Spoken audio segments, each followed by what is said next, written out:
Sony just raised PlayStation Plus prices, and the excuse they gave is 3 words long. Ongoing market conditions. That's it. No breakdown, no specifics, just 3 words and a new price tag landing in 2 days. But here's what nobody's talking about. This isn't just a dollar increase. There's a much bigger pattern forming behind this announcement, and by the end of this video, you're going to see exactly what Sony is setting up. And honestly, it's going to change how you think about your PlayStation subscription going forward. Let's go. But before we get into prices, I want to ask you something. What if the real reason Sony is doing this has nothing to do with market conditions at all? What if this is actually a calculated move timed to one of the biggest gaming events of the decade? We'll get there. First, the facts. Here's what Sony officially dropped on May 18, 2026, with just 2 days notice before it kicked in. Starting May 20th, PlayStation Plus prices are going to go up for new customers in the US, Europe, and the UK. The 1-month essential plan goes from $9.99 to $10.99 in the US. The 3-month plan jumps to $27.99. In Europe, $9.99 monthly, $27.99 for 3 months. UK, $7.99 monthly to $21.99 for 3. Now, $1 a month, that sounds like nothing, right? Here's the kicker. These exact plans haven't moved since 2022. That's 4 years of stability,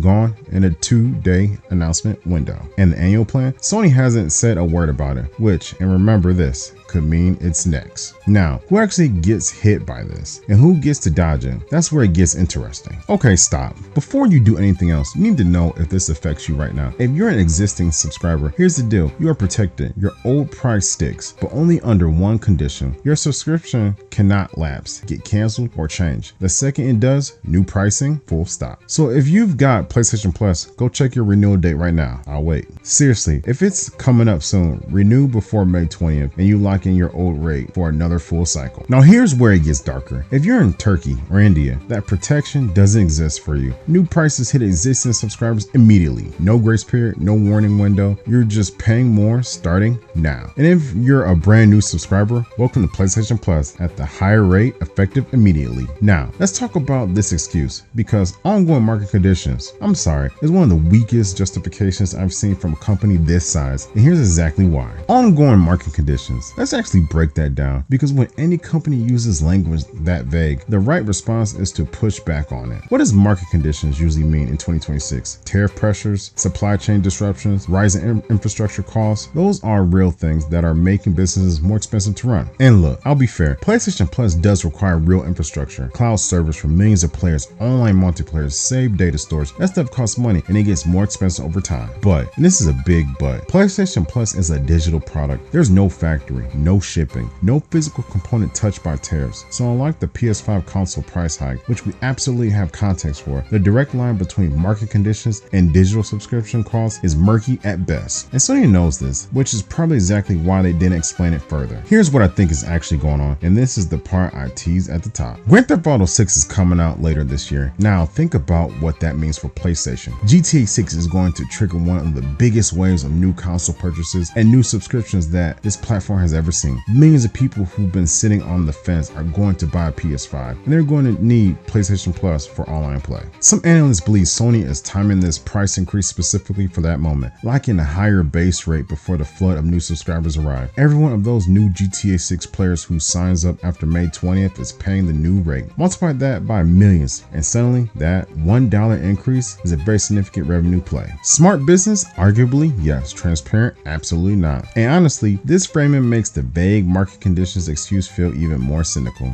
But here's what really should alarm you, because this price increase doesn't exist in a vacuum. Let's zoom out, because when you look at Sony's moves over the last 12 months, a very clear pattern emerges. August 2025, Sony raises PS5 hardware price in the US. 2025, PlayStation Plus gets repriced across Latin America, Southeast Asia, Australia, Canada, and South Korea. Also in 2025, Sony shuts down 2 studios, Blue Point Games, the team that gave us the Demon's Souls remake, and the Shadow Colossus, gone. Dark Outlaw Games, also gone. March 2026, another global PS4 hardware price hike, this time raising console costs by up to $150 in some regions. May 2026, non-subscription prices go up in the US, EU, and UK. And recently, Sony was caught showing different users different sale prices for the same game on the PlayStation Store. That's a whole other conversation. So let's call it what it is. This isn't a one-time adjustment. This is Sony systematically raising the cost of being a PlayStation gamer, hardware, software subscriptions, while simultaneously cutting the teams that make make the games you actually want to play. Pay more, get less, that's the trend. Now, what do you actually do about this? Let's make this actionable. Already subscribed? Do not let your subscription lapse. As long as it stays active and unchanged, your old rate is locked in. Go check your renewal date seriously right now and make sure auto renewal is on. Want to extend your window further? You can stack time onto your existing subscription before May 20th at current prices. That's a real option right now. In Turkey or India, unfortunately, there is no workaround. The new pricing is hitting you immediately. New to PlayStation Plus, the $10.99 monthly rate isn't outrageous in isolation. Xbox Games Pass is in a similar range, but with the pattern of increases, the question isn't just what you're paying now, it's what you'll be paying in 12 months. Thinking about switching? Now, exactly the right time to compare your options. Game Pass, Nintendo's online service, PC gaming, way to value, honestly. So, remember, at the start when I said this wasn't really about $1, here's the full picture. Sony is raising subscription prices with 2-day notice, citing a vague excuse right before the biggest game launch in years, as part of a year-long pattern of squeezing more money from PlayStation gamers while closing studios and giving less transparency than ever. Is the dollar itself going to break anyone? No. But the direction this is heading, that's what you should be watching. I want to hear from you. Do you buy Sony's market conditions excuse, or do you think there's something more calculated going on here? Drop it in the comments. If you haven't already subscribed, hit that button. More breakdowns like this coming every week. I'll see you in the next one.